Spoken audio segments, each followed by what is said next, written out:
The real Old West wasn't a movie set. It was a system. And like every system built by powerful people, it had rules that protected the powerful and silence that buried everything else. What you're about to hear didn't make it into the textbooks. It didn't make it into the films. In some cases, it barely made it out of the archives before someone decided the public didn't need to know. 23 secrets. Real ones. The kind that don't have a hero at the end. Lock the door. Turn up the volume. Because once you hear this, the sunset looks very different. There is a building, documented, still standing in the historical record, that served two purposes in its lifetime without anyone changing a single floorboard. In the years before the Civil War, it operated as a slave auction house. Men, women, and children were walked up the same stairs, stood on the same platform, and sold to the highest bidder. After the war ended and the country decided to move forward, the building was converted into a federal courthouse. The same stairs, the same platform, the same room. Justice was now administered in the exact space where human beings had been priced like livestock. Nobody renamed it. Nobody tore it down.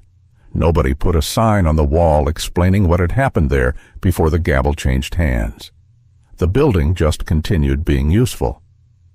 That is how a country buries something, not by destroying it, but by repurposing it and never mentioning what it used to be. Between the 1850s and the 1920s, a program called the Orphan Trains moved more than 200,000 children from overcrowded eastern cities to frontier families across the country. The official story was adoption. A fresh start. Christian charity moving poor children into good homes. Here is what the official story left out. At stops along the route, children were lined up on train platforms while local families walked up and down, inspecting them. They checked teeth. They squeezed arms. They asked about strength and health. The weakest children stayed on the train. The strongest ones went home with strangers. Some of those strangers were genuinely kind. But many families weren't looking for a child to love. They were looking for a child to work. No follow-up visits, no government oversight, no records of what happened after the train left the platform. 200,000 children walked into the frontier, and the paperwork stopped caring about them the moment they stepped off that platform. This one has names attached to it, court records, actual documentation. A government-appointed physician in the late 19th century developed a practice of signing mental incompetency papers for native landowners.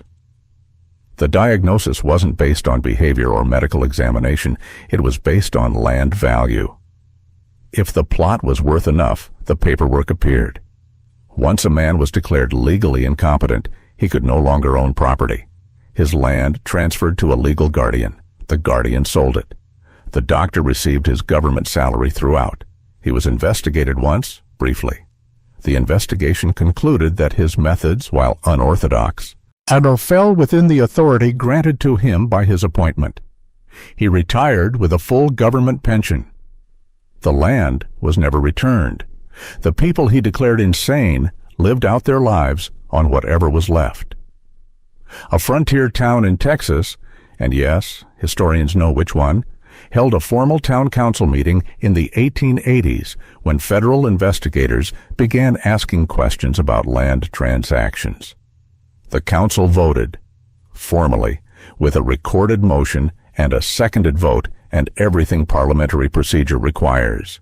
They voted to burn the court records and property documents going back 15 years. The fire was set that same night. The federal investigation collapsed within weeks. No records meant no evidence. No evidence meant no charges.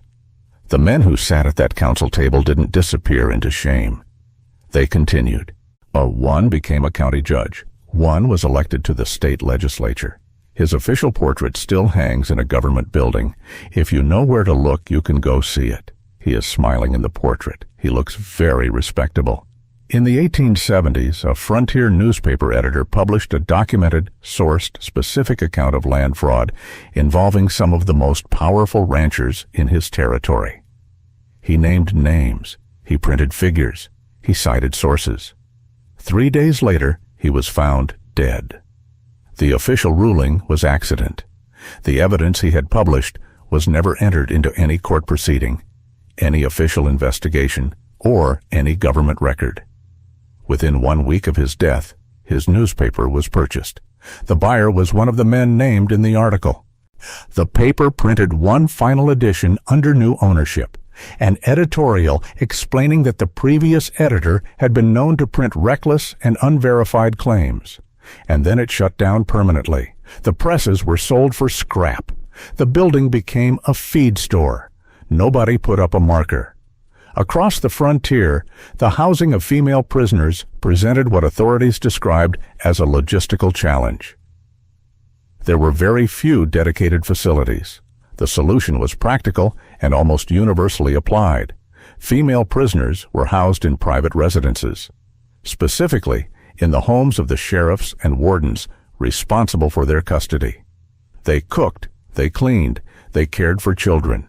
They did laundry and mending and every form of domestic work the household required. This arrangement was entirely legal. It was standard practice.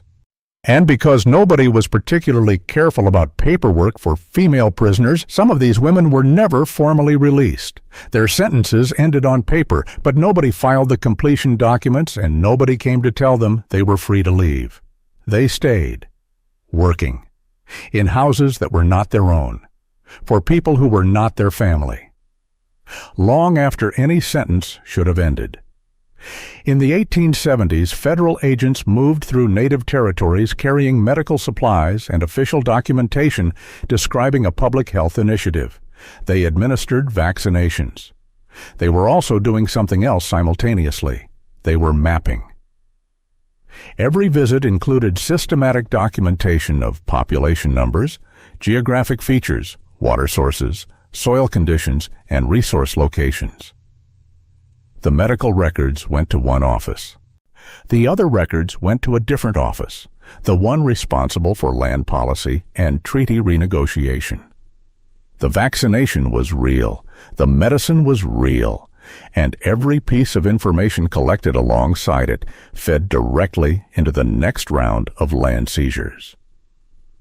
The people being vaccinated had no way of knowing that the man checking their arm was also counting their horses and writing down the location of their wells. When a miner died on the frontier without a will and without family present to claim his estate, his assets legally transferred to the territorial government. This was called escheatment, and it was the law. The officials responsible for collecting and recording these assets were often the only people who knew the assets existed. Audits conducted decades later, in cases where any record survived at all, consistently showed the same pattern. The amount recorded as collected was always less than witness accounts and contemporaneous documents suggested was actually present. The difference went somewhere. Into whose pocket exactly, the audits could never definitively establish, because the men responsible were long dead, and the paper trails had a way of ending abruptly right at the most important point. The gold is gone. Where it went, the record declines to say.